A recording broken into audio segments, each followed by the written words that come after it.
Hello दोस्तों, आज के इस वीडियो में हम बात करेंगे इंडिया का जो इंग्लैंड का दौरा होने वाला है, जिसमें टेस्ट सीरीज़ के 5 मैचेस होने वाले हैं। तो उसके लिए स्क्वाड अनाउंस कर दिया गया है और रोहित ने चूँकि संन्यास ले लिया था तो एक नए कप्तान की ज़रूरत थी और वो कप्तान भी अनाउंस कर दिया गया है। वो होंगे शुभमन गिल और वाइस कैप्टन जो जसप्रीत बुमराह थे। तो बुमराह को ना तो अब कप्तान बनाया गया है और ना ही उप कप्तान बनाया गया है। उप कप्तान बना दिया गया है ऋषभ पंत को।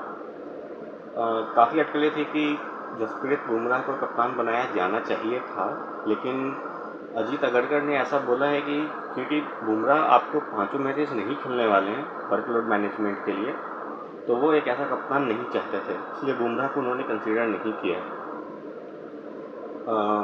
अब ये कितना सही फैसला है शुभमन गिल के साथ जाने का, बुमराह को इग्नोर करने का, ये तो वक्त ही बताएगा। लेकिन जब स्क्वाड अनाउंस हो चुका है, शुभमन गिल अब भारत के टेस्ट के कप्तान बन चुके हैं, ऋषभ पंत उप कप्तान बन चुके हैं और साथ में स्क्वाड भी अनाउंस कर दिया गया है। 18 मेंबर का स्क्वाड अनाउंस किया गया है, जिसमें अगर आप देखो तो साई सुदर्शन को कॉल अप मिला है। उसके बाद शार्दुल ठाकुर की वापसी हुई है इस स्क्वाड में। अगर आप देखो तो अर्शदीप सिंह को पहली बार मौका मिला है। तो काफ़ी नाम हैं नए। करुण नायर की कितने सालों बाद वापसी हुई है, लेकिन कुछ नेम मिसिंग भी हैं इसमें से। अगर आप देखो तो श्रेयस अय्यर को इग्नोर किया गया है। काफ़ी अच्छा परफॉर्म किया डोमेस्टिक में, फिर आईपीएल में भी परफॉर्म कर रहे हैं और एक कैप्टेंसी के कैंडिडेट बन सकते हैं। अगर शुभमन गिल को आप देख रहे हो तीनों फॉर्मेट में, तो श्रेयस अय्यर भी वनडे खेल रहे हैं। टेस्ट में अगर वो मौका मिलता है और मिडिल ऑर्डर में अच्छा खेल लेते हैं तो वो टेस्ट में भी पक्के बन सकते हैं, क्योंकि अब विराट है नहीं मिडिल ऑर्डर में, तो फिर एक जगह तो खाली है, किसी न किसी को तो ट्राई करना है। लेकिन श्रेयस अय्यर को इग्नोर किया गया है। अक्षर पटेल एक ऑस्ट्रेलिया का दौरा में भी बड़े नाम थे, जो कि एक्सपेक्ट किया जा रहा था कि उनको सिलेक्ट किया जाएगा, लेकिन वो नहीं थे। इंग्लैंड का जो दौरा आया, इसमें भी अक्षर पटेल का नाम नहीं है। आई डोंट नो अक्षर पटेल ने ऐसा क्या गलत किया है या क्या गलत खेला है, या फिर शायद जडेजा ऑलरेडी हैं तो वो 2 लेफ्ट आर्म सीमर्स नहीं चाहते, इस वजह से अक्षर पटेल को इग्नोर किया जा रहा है।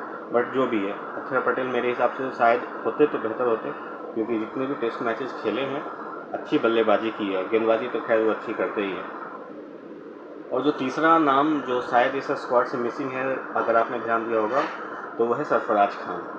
सरफराज खान डोमेस्टिक में इतने रन बना के आए, होम सीरीज़ खेला उन्होंने, 1-2 अच्छे शतक लगाए उन्होंने, हालांकि कंसिस्टेंट नहीं थे। ऑस्ट्रेलिया का दौरा सेलेक्ट हुआ, उसमें 5 मैच में से 1 मैच भी नहीं दिया गया उनको खेलने के लिए और इस बार उनको ड्रॉप कर दिया गया है। हालांकि सोशल मीडिया पे अगर आपने देखा होगा तो पता चला कि सरफराज खान ने काफ़ी वर्कआउट किया है और लगभग 10 किलो अपना वज़न कम किया था इस इंग्लैंड दौरे से पहले, लेकिन ऐसा हुआ कि उनको पिक ही नहीं किया गया। तो अगर आप इस स्क्वाड से अगर आप प्लेइंग 11 बनाने को देखो तो यशस्वी जायसवाल तो डेफिनेटली खेलने ही वाले हैं।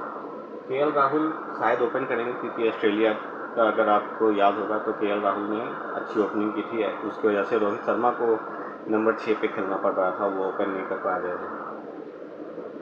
3 पे आपको एक नया ऑप्शन चाहिए, क्योंकि आप देखो तो विराट कोहली नहीं है, तो ऐसी उम्मीदें हैं कि शायद शुभमन गिल वो विराट कोहली का जगह ले लेंगे वो नंबर 4 पे, तो आपको नंबर 3 पे एक नया बल्लेबाज चाहिए। साई सुदर्शन ने वो पोटेंशियल दिखाया है कि वो किसी भी फॉर्मेट में अच्छा खेल सकते हैं, तो शायद साई सुदर्शन को प्रेफर करेंगे ये नंबर 3 के लिए। अभिमन्यु ईश्वरन भी हैं, लेकिन मुझे लगता है कि शायद ईश्वरन टॉप 3 के बैकअप भी रह जाएंगे, शायद उनको फर्स्ट प्लेइंग 11 में मौका ना मिले। अगर 4 पे गिल आ जाते हैं तो फिर 5 पे तो ऋषभ पंत आएंगे ही आएंगे, वो टेस्ट में नंबर 5 पे खेलते भी हैं। और 6 पे मुझे लगता है कि करुण नायर की ज़रूरत आएगी ही आएगी। आप करुण नायर को इग्नोर नहीं कर सकते, वो एक सॉलिड बल्लेबाज हैं और नंबर 6 पे ज़रूरत भी है उनकी। तो अगर आप देखो तो मिडिल ऑर्डर में बैकअप के नाम पे सिर्फ ध्रुव जुरैल ही बचते हैं, जो कि बैकअप विकेट कीपर भी हैं इस स्क्वाड में। नंबर 7 पे आपको डेफिनेटली एक फास्ट बॉलिंग ऑलराउंडर चाहिए होगा, तो नीतीश रेड्डी मेरे हिसाब से फर्स्ट प्रेफरेंस है।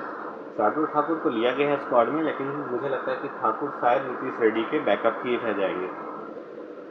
नंबर 8 पे भी आपको एक बैटिंग ऑप्शन चाहिए होगा। आजकल क्रिकेट इतना इवॉल्व हो चुका है कि आप चाहते हो कि आपको किसी भी फॉर्मेट में नंबर 8 तक बैटिंग मिले और बॉलिंग के भी आपको 5 से 6 ऑप्शन मिले। मेरे हिसाब से जडेजा या सुंदर में से शायद कोई भी हो सकता है।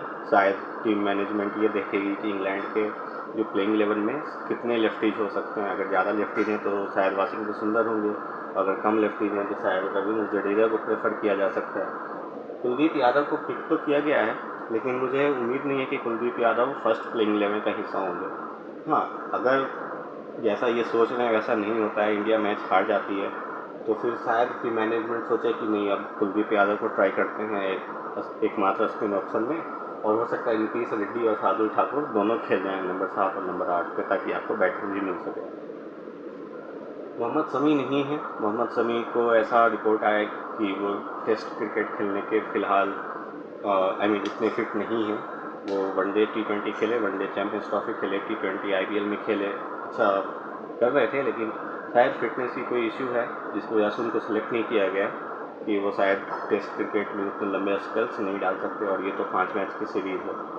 तो अगर बॉलिंग में देखो तो जसप्रीत बुमराह हैं, मोहम्मद सिराज हैं, और प्रसिद्ध कृष्णा, अर्शदीप सिंह और आकाशदीप 3 सीमर्स हैं।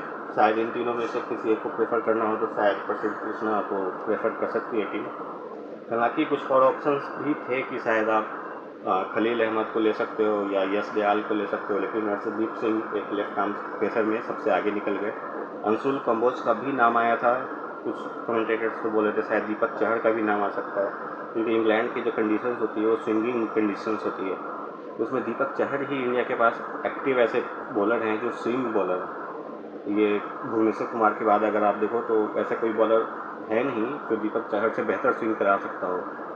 तो दीपक चहर का नाम हो सकता था, क्योंकि इंग्लैंड न्यूजीलैंड की ऐसी कंडीशन होती है जहाँ पे वो अच्छे साबित हो सकते थे, बट उनको देखा ही नहीं गया होगा मेरे हिसाब से। और अगर आप देखो तो बुमराह के बारे में ऐसा बोला गया है कि वो शायद 5 मैचेस कंटिन्यूस ना खेलें, तो हो सकता है कि वो 3 मैचेज या 4 मैचेज ही खेलें वर्कलोड के हिसाब से। तो उस केस में अर्शदीप सिंह या आकाशदीप उनके जगह पे आ सकते हैं।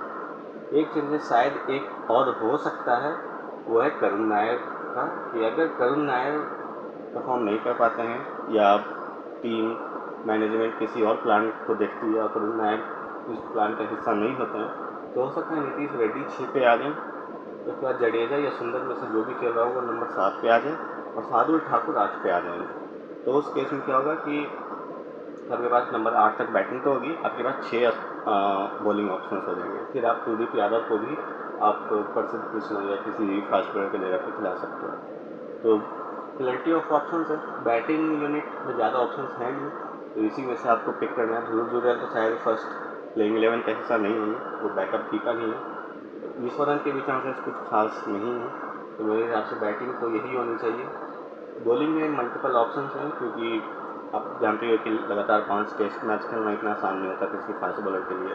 आपको याद ही होगा जब बुमराह पे कुछ ज़्यादा ही प्रेशर था ऑस्ट्रेलिया के दौरे पे, तो 5वें मैच में ऐसा हो गया था कि तब बुमराह खेल नहीं पाएंगे आगे, तो विराट कोहली ने वो कप्तानी कंप्लीट की थी, क्योंकि रोहित शर्मा ने ऑलरेडी अपने आप को बाहर बिठा लिया था। फिर बुमराह चैम्पियंस ट्रॉफी से भी बाहर हो गए थे, तो वो वर्कलोड मैनेज करने की बात होती है, इस वजह से इतने सारे फास्ट बॉलर्स को लिया गया है। Thank you.